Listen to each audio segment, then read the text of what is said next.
সাহিত্য হলো মানুষের চিন্তা, অনুভূতি এবং অভিজ্ঞতার শৈল্পিক প্রকাশ। প্রকৃতপক্ষে সৃজনশীল উপায়ে সাহিত্য আমাদের জীবন, সমাজ এবং সার্বিক ব্যবস্থাপনা, ইতিহাস, ঐতিহ্য সবকিছু নিয়েই আলোচনা করে।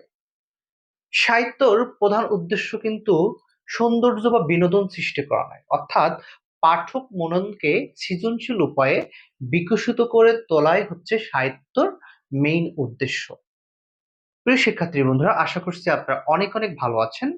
আজকে আপনাদের সামনে ইংরেজি সাহিত্য কেন পড়া উচিত বা ইংরেজি সাহিত্য কেন পড়তে হয় অথবা বাংলা সাহিত্য সবকিছু মিলিয়ে আজকে আপনাদের সাথে কথা বলার চেষ্টা করব।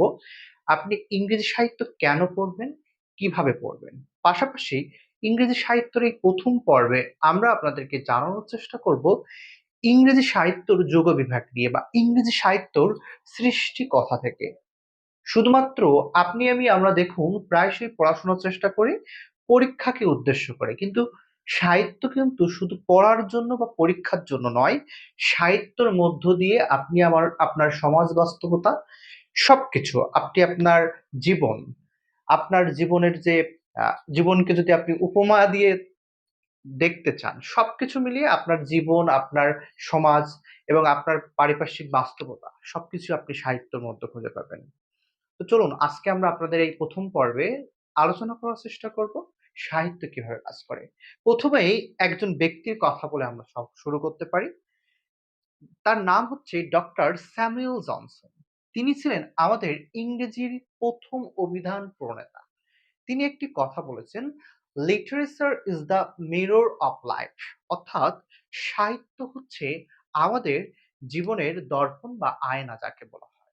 সবকিছু মিলিয়ে কথাটা একটু কঠিন মনে হচ্ছে, অর্থাৎ সাহিত্য সেই আয়না যার মাধ্যমে একটি অদৃশ্য আয়না, যেখান থেকে আপনি সাহিত্য পড়ে বুঝতে পারবেন যে আপনার জীবনের সাথে, আপনার বাস্তবতার সাথে সবকিছু যেন মিলে যাচ্ছে।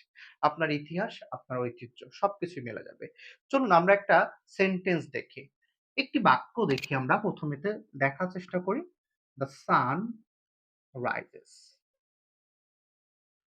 ছোট্ট একটা বাক্য।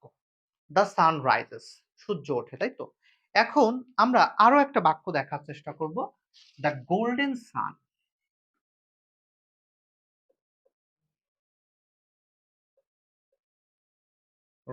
the golden sun smiles on the sleeping world. Smiles on the sleeping world. এই দুইটা সেন্টেন্সের মতো জাস্ট একটু কম্পারিজন করার চেষ্টা করুন। আমি প্রথমত বলেছি দ্য সান রাইজেস, পরের সেন্টেন্সটি বলেছি the golden sun smiles on the sleeping world. প্রথম শব্দ বা প্রথম বাক্যটির বাংলা সূর্য ওঠে। এটা স্বাভাবিক একটি বাক্য, একদম সিম্পল একটা সেন্টেন্স। কিন্তু পরের যে বাক্যটি দ্য গোল্ডেন সান স্মাইলস, অর্থাৎ কি সোনালী সূর্য, তাই না? অর্থাৎ কি বলছে? সোনালী সূর্যের যে মিষ্টি হাসি, smiles on the sleeping world, অর্থাৎ ঘুমন্ত পৃথিবীকে আলোকিত করে বা ঘুমন্ত পৃথিবীকে আলিঙ্গন করে। সহজভাবে বলতে গেলে the golden sun smiles on the sleeping world, অর্থাৎ সোনালী সূর্যের মিষ্টি হাসি ঘুমন্ত পৃথিবীকে আলিঙ্গন করে। এই যে শব্দটি এবং উপরের যে বাক্যটি সূর্য ওঠে, তাই না? দেখুন সূর্য উঠলে কি হয়? আমরা আলোকিত হই। কিন্তু সেই বাক্যটিকে আপনি একটু যদি ঘুরিয়ে বলেন যে সোনালী সূর্যের মিষ্টি হাসি পৃথিবীকে আলিঙ্গন করে। এই শব্দ দুটার বা এই বাক্য দুইটার মধ্যে একটু পার্থক্য করার চেষ্টা করুন, রিলেট করুন। দেখুন দুইটা বাক্যের মধ্যে আমরা দুইটা ফর্ম খোঁজার চেষ্টা করব। একটা আমরা জেনারেল সেন্টেন্স, আরেকটা দেখব আমরা লিটারেরি টার্ম। সংক্ষেপে লেখার চেষ্টা করলাম। একটা জেনারেল স্টেটমেন্ট, আরেকটা লিটারেরি টার্ম। এই প্রথম যে সেন্টেন্সটা এটা ছিল আমাদের জেনারেল স্টেটমেন্ট, আর দ্বিতীয় যে বাক্যটা এটা আমাদের লিটারেরি টার্ম, অর্থাৎ সাহিত্যর ভাষায় বলেছি, আর একটা সাধারণ বাক্যে বলেছি। এখন দেখুন এই দুইটা বাক্য কিভাবে আমরা কম্পারিজন করব। আপনি জাস্ট রিলেট করুন যে আপনি একটা সেন্টেন্স কিভাবে বলছেন, আরেকটা সেন্টেন্স সাহিত্যের ভাষায় কিভাবে বলছে, এবং দুইটা তথ্যের কিন্তু একটা মিল আছে এবং আবার দুইটা তথ্যের মধ্যে একটা অমিলও আছে, সেই অমিলটা আমরা খুঁজে বের করার চেষ্টা করব যে একটি সাধারণ বাক্যের সাথে সাহিত্যের যে ভাষা, সেই ভাষার কোনো মিল নেই কেন বা মিল থাকে না কি জন্য, সেটা দেখার চেষ্টা করি। প্রথমত আমরা দেখি এখানে যে এই বাক্যটি শুধুমাত্র আমাদের কি দিচ্ছে, একটা গিভস ইনফরমেশন, তাই না? Gives information. অথবা আমি যদি বাক্যটা লিখতাম the sun rises in the east, সূর্য পূর্ব দিকে ওঠে, সেটাও আমি লিখতে পারতাম, কিন্তু জাস্ট লিখছি সূর্য ওঠে। আরেকটা লিখছি the golden sun smile on the sleeping world, অর্থাৎ কি সোনালী সূর্যের মিষ্টি হাসি পৃথিবীকে আলিঙ্গন করে। এই যে সব বাক্য দুইটার মধ্যে একটু পার্থক্য করি। তাহলে প্রথম বাক্য কি বলেছি, গিভস ইনফরমেশন, এবং ইনফরমেশনটা দেখুন সূর্য ওঠে, এটা খুবই ছোট্ট একটা information. Direct and simple, direct and simple, no ornament. এখানে আপনি কোনো অর্নামেন্ট খুঁজে পাবেন না, যে অর্নামেন্ট দিয়ে আপনি সেন্টেন্সটাকে আরো বেশি সুন্দর করতে পারবেন, এরকম কোন অর্নামেন্ট নাই। সাউন্ড লাইক দিস, জাস্ট একদম সিম্পল এবং ডিরেক্ট, এবং গিভ ইনফরমেশন, আমাদের শুধুমাত্র তথ্য দিচ্ছে, এবং নো অর্নামেন্ট, এখানে কোনো অর্নামেন্ট নেই। কিন্তু যদি আপনি লিটারেরি টার্মে চলে যান, এই ফর্মে যদি আপনি চলে আসেন, দেখুন তো গিভস ইনফরমেশন কিন্তু দিচ্ছে এখানে কিভাবে, ক্রিয়েটস ইমাজিনেশন, আমাদের একটা কল্পনা তৈরি করছে, তাই না? তাহলে এখানে কি করবে, লিটারেরি টার্মে আপনাকে creates imagination, sorry, creates imagination. এবার দেখুন ডিরেক্ট অ্যান্ড সিম্পলি আমাদেরকে অ্যান্সার দিচ্ছে বটে, কিন্তু এখানে ইমোশনাল অ্যান্ড আর্টিস্টিক এক্সপ্রেশন ব্যক্ত হচ্ছে, emotional and artistic, emotional and artistic expression আমরা পাচ্ছি। ঠিক সাথে সাথে আমরা এখানে যদি আরেকটু দেখি, যে ইউজেস ইমাজেরি, ইমাজেরি এবং হচ্ছে আমাদের একটা ফিগার অফ স্পিচ ব্যবহার করা হয়েছে। ইমাজেরি, আমরা এই লিটারেরি টার্ম গুলো নিয়ে আলোচনা করব সবগুলো, যে ইমাজেরি কি বা সিমিলি কি, এগুলো নিয়ে আমরা সবকিছু আলোচনা করব পর্বে পর্বে। জাস্ট একটু দেখার চেষ্টা করুন যে দুইটা সেন্টেন্সের মধ্যে আমরা একটু জাস্ট কম্পেয়ার করি, যে জেনারেল সেন্টেন্স আপনাকে ইনফরমেশন দেবে খুব ডিরেক্ট এবং সিম্পলি, এবং নো অর্নামেন্ট, এখানে আপনি কোনো অর্নামেন্ট পাবেন না, যেমন আমরা এখানে একটা অর্নামেন্ট পেয়েছি ইমাজেরি, তাই না? এবং এই লিটারেরি টার্মের সেন্টেন্সটা আপনাকে ক্রিয়েটস ইমাজিনেশন, আপনাকে কল্পনা তৈরি করবে। ঠিক একইভাবে কি বলছে এখানে আপনাকে, ইমোশনাল অ্যান্ড আর্টিস্টিক একটা এক্সপ্রেশন ব্যক্ত করবে। এইভাবেই আমাদের ইংরেজি সাহিত্য মোটামুটি ভাবে আমাদেরকে, বা ইংরেজি সাহিত্য বলুন বা বাংলা সাহিত্য বলুন, এভাবেই আমাদেরকে মূলত তথ্য দিয়ে থাকে। সুতরাং আপনি যদি একটি কবিতা পড়েন, সাপোজ ধরে নিন আপনি একটি কবিতা পড়তেছেন, কবিতা পড়ার সময় বা ধরে নিন আপনি কাজী নজরুল ইসলামের বিদ্রোহী কবিতা পড়তেছেন, দেখুন আপনি যখন কাজী নজরুল ইসলামের বিদ্রোহী কবিতা পড়ছেন, সেই বিদ্রোহী কবিতা পড়ার সময় আপনি যে তথ্যগুলো সেখানে দেখছেন, বা আপনার মতো দেখবেন একটা আলাদা একটা অনুভূতি বা একটা চেতনা তৈরি হবে। আপনি অন্য জেনারেল কোনো ওয়েতে ওই লেখাগুলো যদি আপনি কবিতার আকারে না পড়ে কোনো পেপারে যদি পড়তেন, ধরুন খুব সিম্পল ভাবে লেখা আছে কথাগুলো, দেখবেন আপনার কাছে মনে হচ্ছে আপনি সচরাচর একটা লেখা পড়ছেন। কিন্তু যখন আপনি কবিতার ভঙ্গিমায় পড়ছেন, তখন কিন্তু আপনার মধ্যে একটা চেতনা তৈরি হচ্ছে। জাস্ট এই জিনিসটা যখন আপনি ফিল করবেন, তখন আপনি সাহিত্যের আনন্দটুকু বুঝতে পারবেন। সহজভাবে বলতে গেলে সাহিত্য হচ্ছে আপনার নিজের ভেতরের যে অনুভূতি, সেই অনুভূতিটাকে হচ্ছে জাগ্রত করে, এবং এই অনুভূতিটি কি হচ্ছে আমাদের সাহিত্যর মেইন উদ্দেশ্য, যে একটা পাঠকের মনকে কিভাবে আকৃষ্ট করতে হয় বা পাঠক মননকে কিভাবে বিকশিত করতে হয়, সেটি হচ্ছে আমাদের সাহিত্যের প্রধান উদ্দেশ্য। এখন চলুন আরেকটা প্রশ্নের উত্তর জানার চেষ্টা করি। আমাদের চাকরির পরীক্ষাগুলোতে ইংরেজি সাহিত্য থেকে কেন প্রশ্ন করা হয়? আমাদেরকে কি জানার চেষ্টা করা হয় যে আপনি কতটুকু মুখস্থ করতে পারেন এবং আপনি কতটুকু মুখস্থ করে অ্যান্সার করতে পারেন, এইটুকু জানার জন্য কি আপনাকে চাকরির পরীক্ষায় সাহিত্য থেকে কোশ্চেন করা হয়? কখনোই না। সাহিত্য হচ্ছে প্রতিটি রাইটারের, যখন তিনি লিখছেন, তিনি সেই সময়কার সমসাময়িক রাইটার ছিলেন, এবং তিনি তার সমসাময়িক বাস্তবতাগুলো তার লেখার মধ্যে তিনি ফুটিয়ে তুলেছেন। বিষয়টা একটু ডিপলি চিন্তা করবেন। এই ডিপলি শব্দটা যখনই আসে, একজন রাইটারের নাম চলে আসে, আর্নেস্ট হেমিংওয়ে। চলুন তার নামটার সাথে একটু আমরা, আর্নেস্ট হেমিংওয়ে। আমরা আইসবার্গ থিওরি বলে একটা থিওরি জানি, তাই না? আমরা আইসবার্গ থিওরি বলে একটা থিওরির নাম জানি। এই আইসবার্গ থিওরি দেখুন, আপনি যদি কখনো যদি বানানটা ভুল হতে পারে। আপনি যদি কখনো আর্নেস্ট হেমিংওয়ের লেখা পড়েন, দেখবেন আইসবার্গ থিওরি কি? অর্থাৎ বাইরে থেকে মনে হবে যে খুবই সামান্য একটা বিষয়।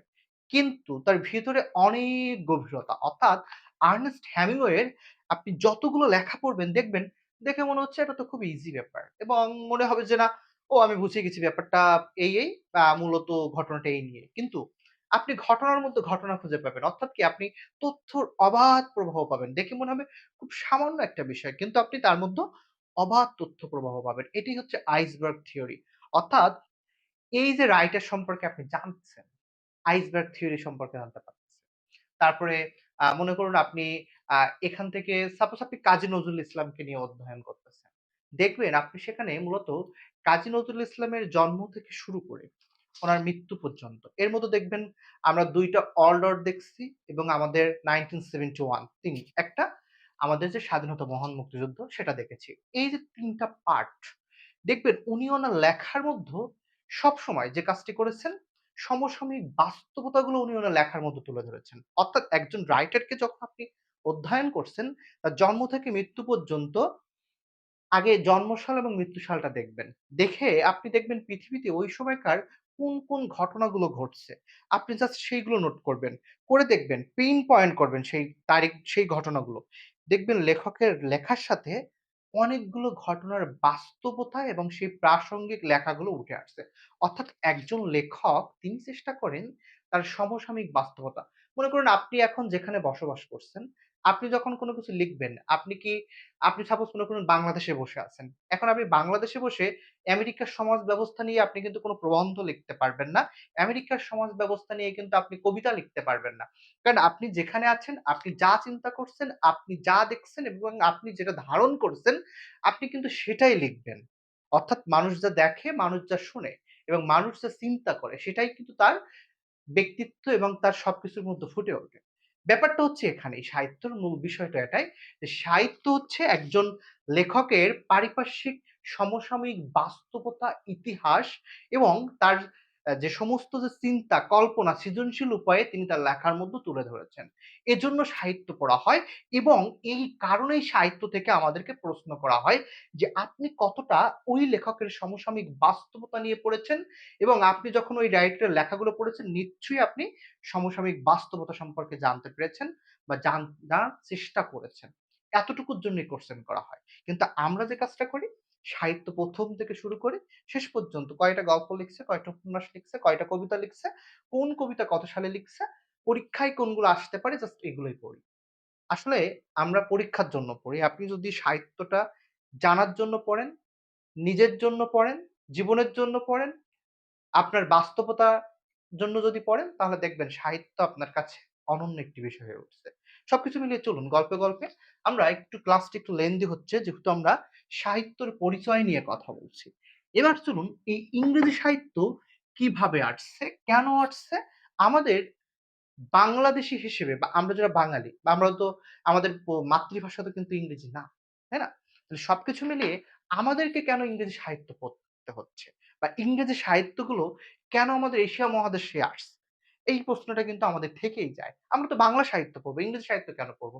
কিন্তু দেখুন ইংরেজি সাহিত্য নিয়ে কথা বলার আগে আমরা ৪ টা স্টেট নিয়ে একটু কথা বলি। Number 1 England. একটু জাস্ট মনে রাখবেন এগুলা।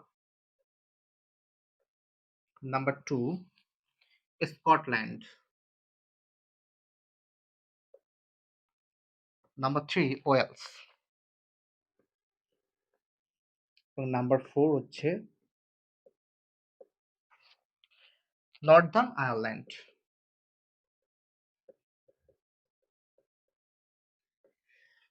এগুলো দেখেই আমাদের খুব পরিচিত মনে হচ্ছে, তাই না? এখানে দেখুন ইংল্যান্ড, স্কটল্যান্ড, ওয়েলস এবং নর্দার্ন আয়ারল্যান্ড। এই ৪ টা মিলেই কিন্তু আমাদের ইউকে, তাই না? এই ৪ টা মিলেই হচ্ছে আমাদের ইউকে। ব্যাপারটা এরকম, তাই না? এই ৪ টা যে উপনিবেশিক বা ৪ টা যে অঞ্চল, এই ৪ টা অঞ্চল বা ৪ টা রাজ্য নিয়ে কিন্তু আমাদের ইউকে গঠিত। এখন ইংল্যান্ড, স্কটল্যান্ড, ওয়েলস এবং নর্দার্ন আয়ারল্যান্ড। এই ৪টা যে রাজ্য, এই ৪টা রাজ্য নিয়ে ইউকে তৈরি হয়েছে। কিন্তু এই ইউকের শাসন ব্যবস্থা হচ্ছে মূলত রাজতন্ত্র। ইউকের শাসন ব্যবস্থা কি বললাম? রাজতন্ত্র। এবং এই ইউকে থেকে ইংল্যান্ড, স্কটল্যান্ড, ওয়েলস এবং নর্দার্ন আয়ারল্যান্ড এইগুলো একত্রিতভাবে কি হতো? একত্রিতভাবে শাসন ব্যবস্থা পরিচালনা করা হতো। এই একত্রিতভাবে শাসন ব্যবস্থা পরিচালনা করা হেতু দেখা গিয়েছে যে এদের কিন্তু আলাদা, আলাদা স্কটিশ, ওয়েলসদের আলাদা, আলাদা কিন্তু ভাষা ছিল। কিন্তু কম্বাইন্ড ভাবে এখানে ইংরেজি সাহিত্য নিয়ে আলোচনা করার কথা তো পরে, ইংরেজি ভাষা নিয়ে। ইংরেজি ভাষাগুলো এখানে এই ৪টা স্টেটে চলতে থাকে। এবং একটা পর্যায়ে যেয়ে দেখা যায় যে ইংরেজি সাহিত্য নিয়ে অর্থাৎ আপনি যখন আপনার ভাষা বাংলা, আপনি বাংলায় একটা কবিতা লিখছেন বা আপনার ভাষা ইংরেজি, তাহলে আপনি ইংরেজি ভাষায় লিখবেন। এইভাবে কি করা হয়? যখন ইংরেজি তারা যখন এই ৪ টা রাজ্য যখন তারা ইংরেজিতে লেখালেখি শুরু করলো, এমন একটা পর্যায়ে দেখা গেছে যে আমাদের এশিয়া, আমেরিকা, এই যে ইংল্যান্ড দেখবেন আপনার সরি ইংল্যান্ড না আপনার যুক্তরাজ্য। যুক্তরাজ্য দেখবেন তাদের উপনিবেশিক আমরা পড়ছি ব্রিটিশ উপনিবেশিক শাসন ব্যবস্থা। পড়েছি না আমরা? এই ব্রিটিশরা কি করত? তারা উপনিবেশিক শাসন ব্যবস্থা পরিচালনার স্বার্থে সারা পৃথিবীতে আমেরিকা এবং এশিয়া তাদের যে সাহিত্য, তাদের যে সংস্কৃতি, সব সেই প্রবাহগুলো তারা পরিচালনা করার চেষ্টা করে। সেই কারণেই ইংরেজিকে একটা পর্যায়ে যে দেখা যায় আমাদের ২য় ভাষা হিসেবে গ্রহণ করা লাগছে আরকি, তাই না? অর্থাৎ কি আমাদের কমিউনিকেশন এর জন্য। তা না হলে তো এতদিন আমরা যদি দেখি যে চাইনিজও কিন্তু আমাদের ২য় ভাষা হতে পারত। কারণ তারা যেভাবে সমস্ত পৃথিবীকে যেভাবে তারা পরিচালনা করছে, তাদের ভাষাটা হতে পারত। কিন্তু ব্রিটিশরা তাদের সেই ব্রিটিশ সময় থেকেই তারা কি করছে? যে তারা হচ্ছে তাদের যে উপনিবেশিক শাসন ব্যবস্থার মধ্য দিয়ে তাদের সাহিত্য, তাদের সংস্কৃতি এবং তাদের সমস্ত কিছু সবকিছু পরিচালনা করার ইনপুট হিসেবে দেওয়ার চেষ্টা করেছে। এবং আউটপুটটাই হচ্ছে আমাদের সাহিত্য। অর্থাৎ কি আপনি যখন যেটা নিয়ে চর্চা করছেন আপনি তখন সেটা নিয়েই ফিডব্যাক দিবেন। ব্যাপারটা এরকম। ঠিক এই ৪ টা রাজ্য থেকে ইউকে পরিচালনা করত এবং সেখান থেকে কম্বাইন্ড ভাবে দেখা যায় যে তাদের পরিচালিত সবকিছু সমস্ত পৃথিবীতে প্রবাহিত হয়। এবং ইংরেজি সাহিত্যর যে যুগ বিভাগগুলো নিয়ে একটু যদি কথা বলি, দেখবেন বেশিরভাগ রাইটার এখান থেকে আসছে মূলত। বেশিরভাগ রাইটার এখান থেকে আসছে। এবং আমরা যদি ইংরেজি সাহিত্যর যে পর্বগুলো নিয়ে কথা বলি, সেখানে একটা বিষয় আছে। এর মধ্যে আবার একটা আছে মিথোলজি, মিথোলজি অর্থাৎ কি পৌরাণিক। পৌরাণিক বেশ কিছু বিষয় আছে। আমরা যেমন পৌরাণিক বিভিন্ন দেব-দেবতা আছে। সেখান থেকে দেখা যায় যে সেই যে তাদের যে বিশ্বাস, তাদের যে হচ্ছে আপনার সেই সময়কার যে সমাজ বাস্তবতা, সবকিছু সেই মিথ থেকেও কিন্তু আবার ইংরেজি সাহিত্যে অনেক কিছু ইনপুট করা হয়েছে। এবং সেগুলোও কিন্তু এখনো পর্যন্ত সেই তথ্যের প্রবাহগুলো এখনো পর্যন্ত কিন্তু আসছে। অর্থাৎ কি সেগুলো ছিল কিছুটা কল্পনা নির্ভর, তাই না? সবকিছু বলতে গেলে ইংরেজি সাহিত্যর সূচনা হয়েছে ইংল্যান্ড, স্কটল্যান্ড, ওয়েলস এবং নর্দার্ন আয়ারল্যান্ড থেকে এবং ইংরেজি সাহিত্যর ১ম ধারণা এসেছে মিথোলজি থেকে। বিষয়টা বোঝাতে পারছি এতক্ষণ অনেক কথা বলেছি। মেইন ২ টা পয়েন্ট বলি। ইংরেজি সাহিত্য শুরু হয়েছে ইউকে এবং ইউকে পরিচালিত England, Scotland, Wales, Northern Ireland এবং ইংল্যান্ড এবং ইংরেজি সাহিত্যের যে মেইন থিংকিং এসেছে আমাদের মিথোলজি থেকে। এখন চলুন গল্পে, গল্পে আমরা ইংরেজি সাহিত্যর পর্বগুলো নিয়ে একটু আলোচনা করার চেষ্টা করি। ইংরেজি সাহিত্যের পর্বগুলো নিয়ে আলোচনা করার ক্ষেত্রে আমরা ছোট্ট একটি টার্ম দেখার চেষ্টা করব। ছোট্ট একটি টার্ম দেখার চেষ্টা করব। দেখি আমরা কি শিখতে পারি আজকে ক্লাসে। দেখুন আমরা একটা টার্ম লেখার চেষ্টা করছি, আপনারাও লিখে রাখবেন। OMR, OMR, NRV, MP দেখুন ১, ২, ৩, ৪, ৫, ৬, ৭, ৮ টা। তাহলে আমরা ইংরেজি সাহিত্যের যুগ বিভাগ হচ্ছে ৮ টা। এগুলোর একটা শর্ট ফর্ম, তাই না? OMR, NRV, MP জাস্ট ৩ ২ টা ৩ টা টার্ম মনে রাখবেন। OMR, NRV, MP এই ৩ টা টার্মে আমরা এখন দেখার চেষ্টা করব কোন পিরিয়ড কি। আমরা ও তে দেখার চেষ্টা করব ওল্ড ইংলিশ পিরিয়ড। কি দেখব? Old English period. তারপরে হচ্ছে আমাদের এম এ হচ্ছে মিডল ইংলিশ পিরিয়ড।